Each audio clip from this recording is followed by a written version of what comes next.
Bonjour tout le monde. Aujourd'hui, pour l'émission numéro 13, on parle de politique municipale du côté de Masson-Angers. Bienvenue à Studio Libre. Mon prochain invité a été élu relativement massivement du côté de Masson-Angers. Le nouveau conseiller de Masson-Angers, M. Michael Coronen, bonjour. Bonjour Sylvain, merci de m'accueillir. C'est toujours un plaisir de voir des gens souriants parce que, bon, évidemment, quand on entre dans la politique, il y a toujours des visages souriants et des visages longs. Oui. De votre côté, ça a été quand même, j'allais dire, facile. On sait que on se doutait que Mario B, l'équipe Mario B, était pour passer beaucoup dans l'Est. D'ailleurs, la carte ne ment pas. Là, il y a vraiment une coupure entre l'Est et l'Ouest. Donc, comment vous avez vu ça un peu, la soirée électorale? J'imagine, avez-vous eu peur un peu que ça vire de l'autre côté? Mon doux, c'est une très belle question que tu poses, sincèrement. Je vais commenter un peu plus au début, là, où ce que tu as dit, c'est facile. Je crois qu'il y avait une certaine acquisition au niveau de Masson-Angers, où ce que Mario Aubé était l'ancien conseiller, j'allais à l'arrière de lui, et il y avait un soutien de ce côté-là des citoyens et citoyennes, puis clairement, ça l'a parlé. La facilité, définitivement pas. C'était un travail exceptionnel, c'est quelque chose que je voulais pas prendre pour acquis, que j'ai pas pris pour acquis. Et les citoyens ont parlé. Ça, je suis content de voir ça. La journée, lorsque tu demandes comment est-ce que ça s'est passé et tout, c'est une boule d'émotion pour tout le monde. Puis je veux donner un crédit et remercier n'importe qui ose mettre son visage sur une pancarte, que ce soit victorieux ou non. Ça prend un courage, puis ça s'exprime pas tant aussi longtemps que tu le vis pas. C'est assez exceptionnel. Alors, c'est cette gamme d'émotions qui se promène de gauche à droite. T'es content, t'es heureux, tu vois un collègue où ce que ça va un peu moins bien. De ton côté, tu veux pas être trop excité en même temps parce que tu veux respecter tes collègues, mais en même temps, tu vis cette boule d'émotions. C'était incroyable à vivre, puis ça se compare à rien d'autre que j'ai vécu dans mes 41 ans, pour être honnête. C'est sûr que pour une première, c'est une expérience qui a été très positive. Là, maintenant, l'expérience, ça se poursuit. Là. On est embarqué pour 4 ans. Oui. Est-ce que c'est un peu comme plonger dans le vide? Parce que là, bon, on a une idée, bon, parce que en étant en arrière dans Mario B pendant des années, vous avez vu un peu ce qui se passait. Mais là, d'être au devant comme on dit, du projecteur, ça doit être quand même un peu stressant, énervant. Mon doux, c'est tellement bien décrit de ta part, pour être honnête. Oui, j'étais à l'arrière de Mario originalement, alors j'ai vu beaucoup d'aspects du travail, mais j'avais pas vu l'intégration d'un conseiller futur allant jusqu'à la sermentation qui aura lieu ce lundi, qui s'en vient le 10 novembre, si je me trompe pas. Puis, faut donner un crédit à la ville et à l'administration. Ils sont rodés. C'est une machine incroyable. Je dois les remercier et je veux me faire un plaisir de leur dire où ce que tout tombe en ligne. C'est tellement de planification, des formations qui vont arriver, comment les ressources humaines, les finances, les concepts, des conseillers qu'on a eu l'opportunité de se rencontrer, la mairesse aussi, c'est quelque chose qui... cette boule d'émotion dont je parlais, ça va très rapide.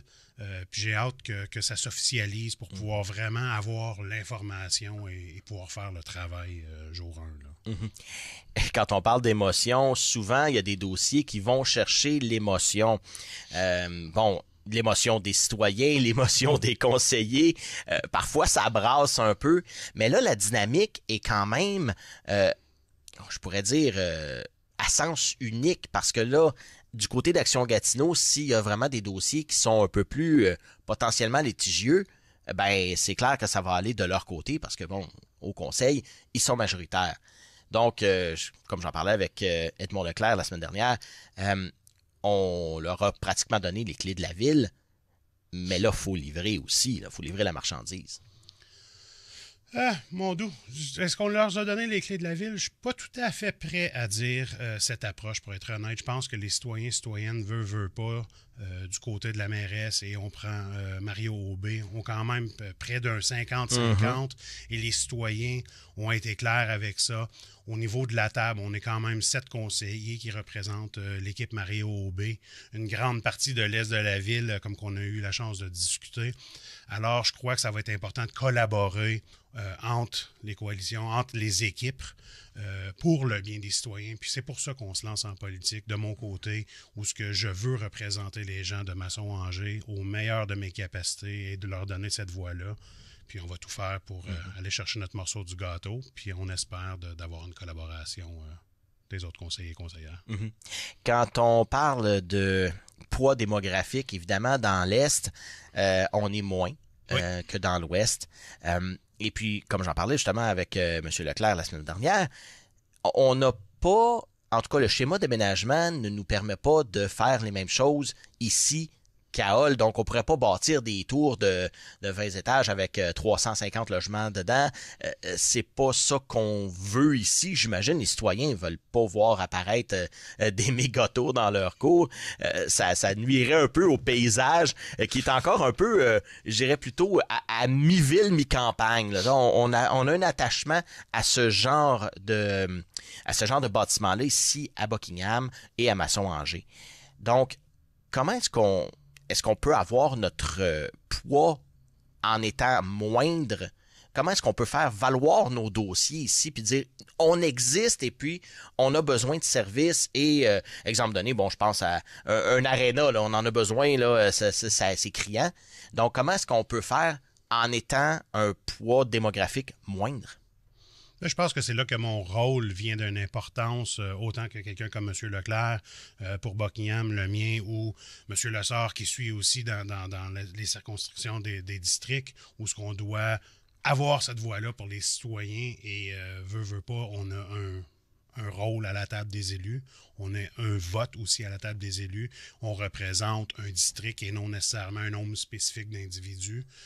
Au bout de la ligne, lors du porte-à-porte, les gens ont été clairs avec moi. On veut ce morceau du gâteau et on doit aller le chercher. Les gens payent des taxes autant dans l'Est que dans l'Ouest que dans le centre-ville. Vous avez totalement raison. On ne veut pas une tour de 30 étages sur l'avenue des Laurentides. Non. Ça ne sera pas le cas. C'est pas ce qu'on veut. Mais on veut un deux glaces. Pourquoi? Parce que nos infrastructures sont plus à jour. On a des besoins qui se sont établis au fil des années. La population, elle est croissante dans l'Est. Oui. Elle va continuer à avoir une croissance aussi et on doit suivre cette vague. Oui. Du côté maintenant des dossiers prioritaires, on en avait parlé lors de la campagne, tout le dossier des infrastructures, je regarde, je demeure à Masson, et puis, il y a des infrastructures qui commencent à dater, là. Je parle surtout dans le vieux Masson, là, dans le bout des Servantes et compagnie. Donc, il y a de l'amour à donner, mais aussi, il faut que les citoyens embarquent là-dedans. Donc, comment est-ce qu'on fait pour dire, là, regardez, on va faire ça, mais il va y avoir des travaux, il va y avoir des désagréments. Comment est-ce qu'on conjugue tout ça?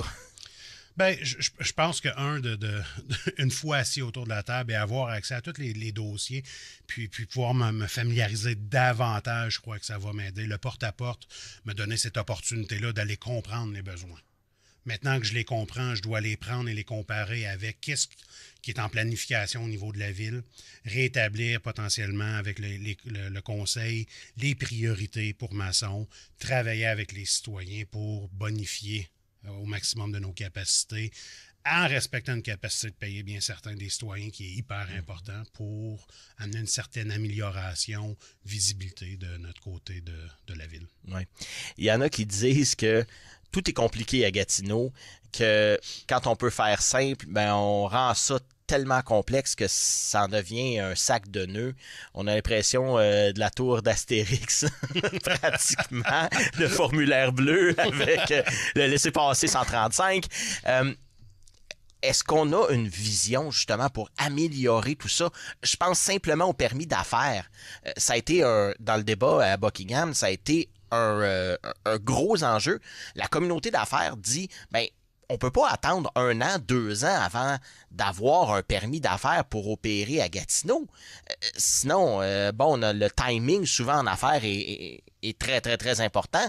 Donc, comment est-ce qu'on peut faire pour améliorer tout ça? Parce qu'on sait, ça c'est le service de l'urbanisme, mais il y a quand même une demande et venir faire des activités à Gatineau commerciales. Ben, si on envoie ce message-là que c'est tellement compliqué que, justement, les gens, peut-être, on va choisir ailleurs, là. Oui, je pense que c'est un super bon point, honnêtement, Sylvain. C'est quelque chose que Mario a promu durant la campagne et c'est quelque chose qu'on croit vraiment avec l'équipe Mario Aubé, qu'on doit faciliter les processus au niveau de la ville afin de rendre la ville attrayante pour les promoteurs, pour les citoyens, pour les gens qui veulent développer, afin d'avoir une communauté de développement. Ça va créer des emplois, ça va amener de l'argent à la ville. Puis faut se rendre dans cette direction-là parce que sinon, ça décourage les gens. Puis ils vont aller à la prochaine ville. Puis c'est pas ce qu'on veut. On a une ville qui est croissante, quand même la 4e plus grande au niveau du Québec. Ça doit être une fierté. On doit continuer de pousser dans la direction où on rend ça attrayant, accessible et efficace. Alors, de mon côté, c'est quelque chose que je veux continuer absolument à travailler avec le conseil afin de rendre ça attrayant pour des promoteurs. Mais au-delà des promoteurs, j'aimerais rajouter aussi que ce soit le citoyen qui veut faire installer une piscine. Absolument, les permis, c'est pour tout le monde, là. Ça doit être beaucoup plus facile pour eux. Sinon, c'est pas normal que tu veux l'acheter une piscine, mais que tu dois attendre quasiment 1 an l'année d'ensuite pour pouvoir la faire installer. Il y a des gens qui attendent, puis on doit être capable de répondre dans un temps raisonnable à ces demandes. Comment est-ce qu'on a pu s'en rendre là, à ce point-là? C'est ma question, parce que je me suis dit, si, exemple donné, ben on voit qu'on constate qu'on a une difficulté, ben on la règle, là, on règle le problème. Là. On met soit les effectifs ou on change les processus pour que ce soit plus facile pour justement donner à nos employés qui font l'analyse de ces permis-là, ben, la chance d'opérer dans une ville où justement on se dit qu'on est ouvert aux affaires, mais il faut donner le moyen à tout le monde que la roue fonctionne. Pourquoi est-ce qu'on en est rendu là aujourd'hui? C'est difficile à voir de l'extérieur. Je ne suis pas nécessairement à ce niveau-là encore dans, je vais appeler la machine, si on veut, de la ville. Alors, ça va me permettre, dans les prochaines semaines, à comprendre davantage quelles ont été les lacunes. Si je parlerais de l'extérieur comme non-conseiller, citoyen, individu qui paye des taxes au niveau de la ville, je dirais qu'on a eu une très grande croissance dans les dernières années. Il y a eu beaucoup de facteurs aussi dans les dernières années. On parlait de la COVID, par exemple. On a eu les inondations. Beaucoup de situations ont créé que c'est des facteurs qui ont venu mettre des bâtons dans les roues ou ralentir certains processus ou créer certains booms immobiliers, par exemple, parce que tout le monde déménageait, tout le monde achetait, tout le monde bâtissait des clôtures, des piscines, des patios, par exemple. Fait que de l'extérieur, je dirais peut-être que ça, c'est un des contribuables, mais aussi, je pense qu'on a eu la chance d'en parler un peu plus tôt, parfois, on doit être capable de retourner en arrière, regarder les processus, qu'est-ce qu'on faisait, qu'est-ce qu'on fait bien, ce qu'on fait mal, l'admettre et bâtir davantage pour s'enligner vers un succès. Ça, c'est quelque chose, je pense, qui va être important de faire. Oui. Et vu que vous êtes conseiller de l'équipe Mario Aubé et que c'est Action Gatineau qui est au pouvoir, quel va être votre rôle autre que conseiller? Est-ce que vous avez espoir d'avoir un poste autre dans certains comités de la ville? Ben, bien certain, j'aimerais ça pouvoir participer dans des comités, des commissions au niveau de la ville. J'ai eu l'opportunité de rencontrer la mairesse plus tôt cette semaine afin de discuter avec elle un peu les intérêts. Elle le fait avec tous les conseillers et conseillères au niveau de la table. Fait que je ne commenterai pas trop davantage sur qu'est-ce que j'ai proposé, juste pour respecter ces discussions avec elle. Cela dit, mes choix ou mes discussions avec elle, c'est bel et bien pour représenter l'est de la ville. C'est mon but primaire, ultime en premier lieu, considérant très bien qu'il y a des dossiers que je vais travailler dessus qui vont avoir un impact au niveau de la ville en entier. Oui. Mais les comités, commissions, qu'est-ce qui peut bénéficier l'est de la ville, bien certain. Les citoyens ont, par leur vote, mentionné que justement, il y avait des options que Action Gatineau proposait que ça les rejoignait pas parce qu'ils ont voté massivement pour une autre vision. Mais là, comme j'en parlais avec M. Leclerc, il y a des projets qui touchent la ville, notamment au côté du transport en commun avec le fameux tramway, que les gens ici dans l'Est, on ne voit pas cette option-là comme intéressante, surtout au niveau du prix. On sait que ça va coûter très cher. Et probablement que ça va passer parce que, si les études sont concluantes, Action Gatineau, c'est leur projet phare. Donc, ils vont y aller avec ça.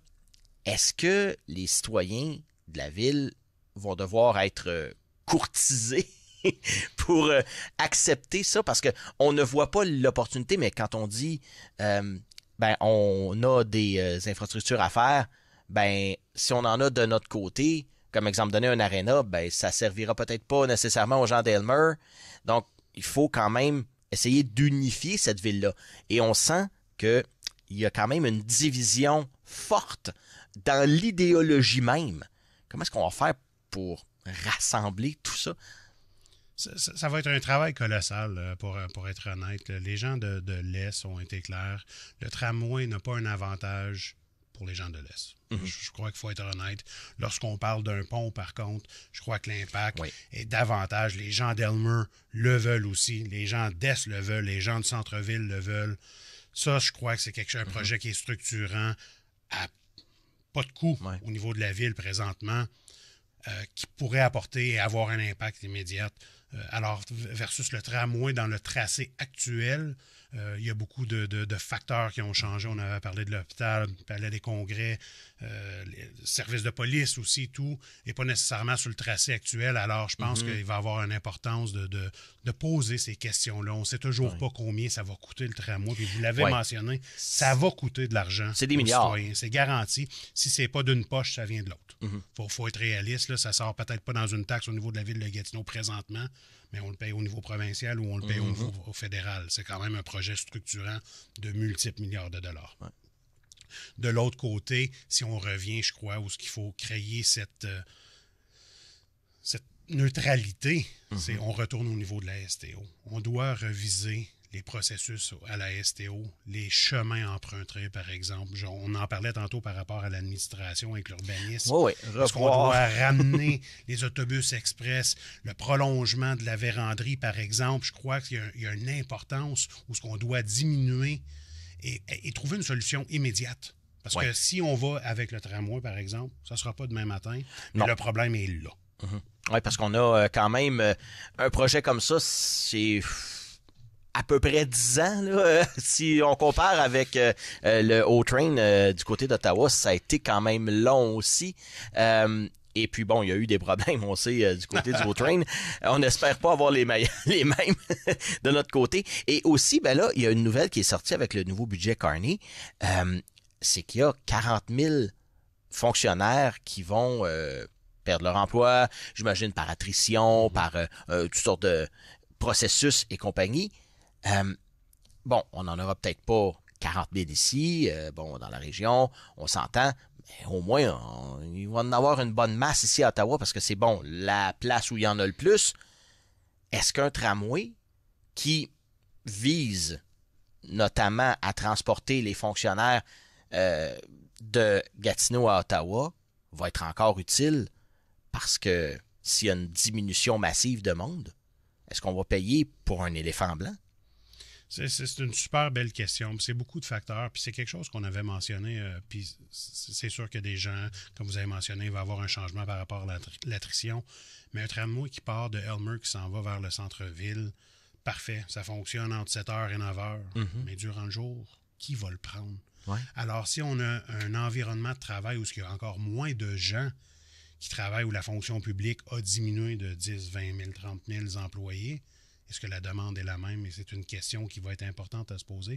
Et ça revient au fait qu'on doit s'adapter à la réalité d'aujourd'hui. Le tramway, comme que vous venez de mentionner, c'est dans 10 ans, 15 ans, 20 ans, qu'est-ce que c'est? C'est dur à savoir. On a encore des études à faire. Il faut laisser les études parler par eux-mêmes aussi. Mais ça va être important de poser ces questions-là parce que la réalité change à tous les jours. Les études premières avec le tramway n'ont pas eu lieu hier non plus. Il n'y avait pas le travail hybride. C'est quelque chose qui est un facteur qui change la réalité aussi. Oui, parce que les gens, vont nécessairement préférer le travail hybride pour certains. Beaucoup vont préférer le travail hybride. Personnellement, c'est moins, mais j'aime mieux me retrouver en studio. Beaucoup plus facile que de faire des entrevues par Zoom. Mais à un moment donné, les gens préfèrent ça pour justement le travail-famille, la cohésion aussi dans leur vie. On a des vies de fous. On court d'un bord et de l'autre. Donc, est-ce qu'on a vraiment besoin de quelque chose qui va être, oui, très structurant, comme on le dit, mais qui répondra peut-être pas à un besoin actuel. Juste de revoir, exemple donné dans l'Est, c'est une tare, le transport en commun. Ça a toujours été. Est-ce que parce qu'on est plus loin? Est-ce que parce que justement, on parlait du poids démographique, il y a peut-être moins de demandes, mais s'il y avait plus d'offres, est-ce qu'il y aurait plus de demandes? Donc, comment est-ce qu'on va voir justement à la STO pour essayer de mousser un peu puis de le rendre accessible et intéressant pour les gens de l'Est? Je pense que le mot-clé dans tout ça, sincèrement, c'est le rendre intéressant. Présentement, si je dois prendre un autobus et ça me prend 1h30 pour me rendre à Ottawa et je peux embarquer dans mon véhicule, dépendant de l'heure je pars, je peux m'y rendre en à peu près 35 minutes, à peu près, on va dire. La plupart des gens vont prendre le véhicule. Maintenant, lorsque tu considères la garderie, les commissions après le travail, je m'en vais jouer au soccer pour mes enfants, le parascolaire, l'autobus ne rend pas ça attrayant ou réaliste pour les gens de l'Est. Aller au Costco, des choses comme ça. Alors, on doit rendre le service, faire une réflexion de la réalité de où nous sommes. Alors, est-ce que ça veut dire que c'est un autobus qui se promène beaucoup plus régulièrement entre Masson et Buckingham avec une façade, on va dire, qui nous amène à un point X? Et cet autobus-là, lui, fait aller-retour Gatineau, Buckingham, Gatineau-Masson, par exemple. Mais il faut commencer à penser en dehors, à l'extérieur de nos paramètres qu'on a toujours pris en considération. Puis, il y a des solutions. C'est sûr qu'il y a des solutions, mais il faut se permettre de se questionner. Est-ce qu'on a dit par le passé, justement, vous pensez que les gens de l'Est le prennent pas, donc pourquoi est-ce qu'on se casserait la tête à essayer de trouver des nouvelles façons? Non, je pense que c'est un bon point, mais aussi il faut regarder le transport en commun au-delà du fonctionnaire de tous les jours aussi. On parle les jeunes adolescents veulent être capables d'aller travailler. Fait que c'est déjà difficile pour un jeune de se trouver un emploi. Mais s'il n'y a pas une façon de s'y rendre, papa, maman, au travail, peu importe, le coût d'une voiture, l'immatriculation, les permis, les assurances, l'autobus peut devenir une option très réaliste, très raisonnable. Alors, on doit desservir au-delà de, on va dire, maman, papa, le fonctionnaire de tous les jours qui descend en ville. On a les aînés aussi, on a les gens retraités.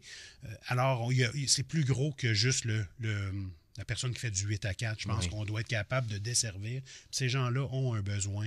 Maintenant, est-ce qu'on a besoin d'un autobus à accordéon double qui passe à midi à Buckingham? Je pense pas. Est-ce que c'est l'efficacité qu'on doit regarder afin de sauver des coûts, amener les bons types d'autobus aux bons endroits au bon moment? Transport à la demande, notamment. Définitivement. Je crois qu'il y a eu un très grand succès par rapport au transport à la demande.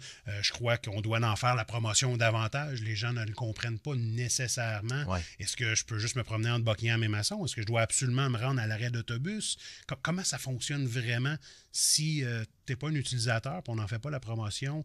Puis je peux parler de ma famille spécifiquement. Mes enfants ne le savaient pas.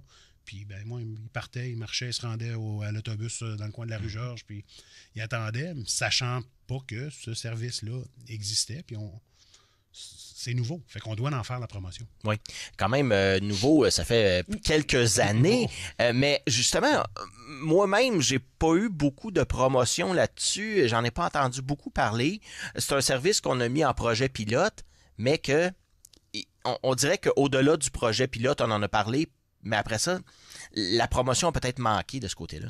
Je suis d'accord, puis on parlait de projet pilote, tu as absolument raison avec ça, Sylvain. Puis je pense qu'on doit être capable d'en faire l'analyse. Comment efficace est-ce que c'était? Les chiffres me semblent bien parler, je les ai pas vus en entier pour être honnête. C'est quelque chose que je veux absolument questionner du moment que je vais être officiellement un conseiller, bien certain. Ouais. Parce que je pense qu'il y a une importance. Puis si c'est de faire un investissement à un très peu coût pour en faire la promotion, allons-y, c'est important. Ouais.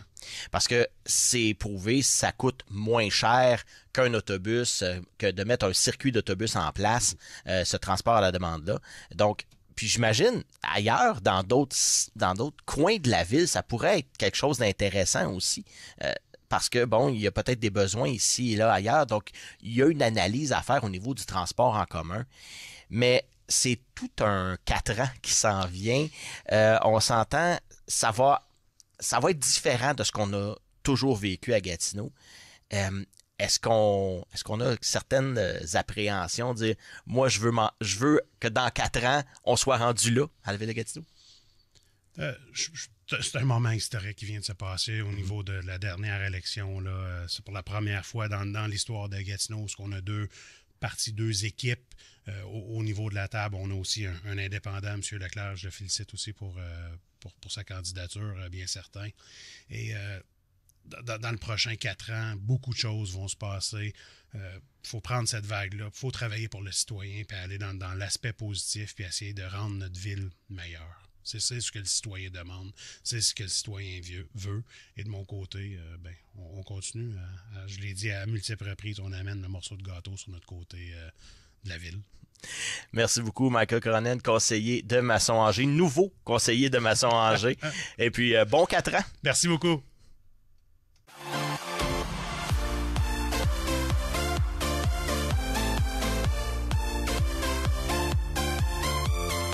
TVC Basse-Lièvre, la télé qui nous rassemble.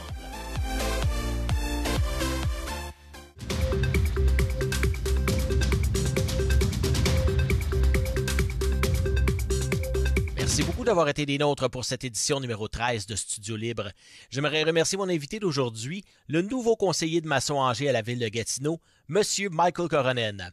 Je vous rappelle que nos émissions sont disponibles sur notre chaîne YouTube et nous avons également notre groupe de discussion Facebook auquel vous pouvez vous abonner, TVC Basse-Lièvre, entre parenthèses officiel, où on vous donne un peu de scoop et de nouvelles au quotidien. Et moi, il ne me reste qu'à vous dire bonne journée et on se revoit pour un autre Studio Libre.